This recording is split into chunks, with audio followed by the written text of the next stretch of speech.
Oh, hello there. I'm Harold. I will be your timeline assistant.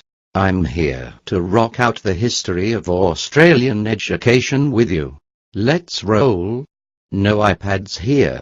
In the 1800s, schools were put on donated farmland. In cities, students were taught by the wives of lawyers and doctors. I'm standing on a table. Your voice is strange. In 1851 there were sometimes one teacher for every 100 students.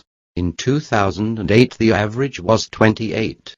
That is just one big bag of stress if you ask me. But school was not compulsory. In fact, students were also required to help the family make a living. School attendance was declared compulsory in 1870. Does this mean I can't go to school now, Dad? Did you just fall from the sky? A year before, in 1869, Queensland had made education free, thanks to politician Charles Lilly, who said, "If the state did not build schools, it would have to build prisons." Dramatic. However, during this period, schooling provided little employment opportunities for graduating students. What the hell? Oh no. Then World War II happened. Stop it with the bombs, you Nazis. After the war, the leaving age of students was raised to 16 and more people started going to university. Students were getting a higher level of education.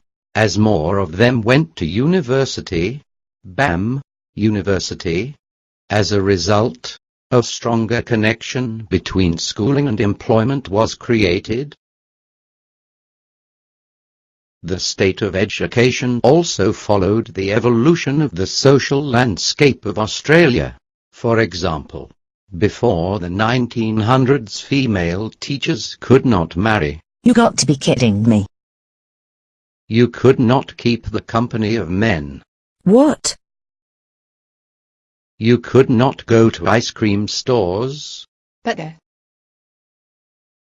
the 60s, the Menzies government dramatically enhanced education standards through funding programs.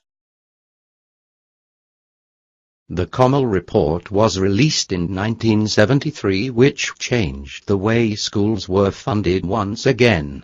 The federal Labor government also introduced a lot of economic reforms in the 1980s.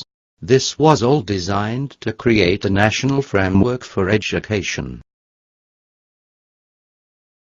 In 2008, Victoria released the Melbourne Declaration on Educational Goals for Young Australians. Its purpose was to define future educational goals for students in Melbourne. In 2014, schooling in Australia is much more standardised both in government and non-government schools, and students are much more connected than ever before. We certainly have come a long way.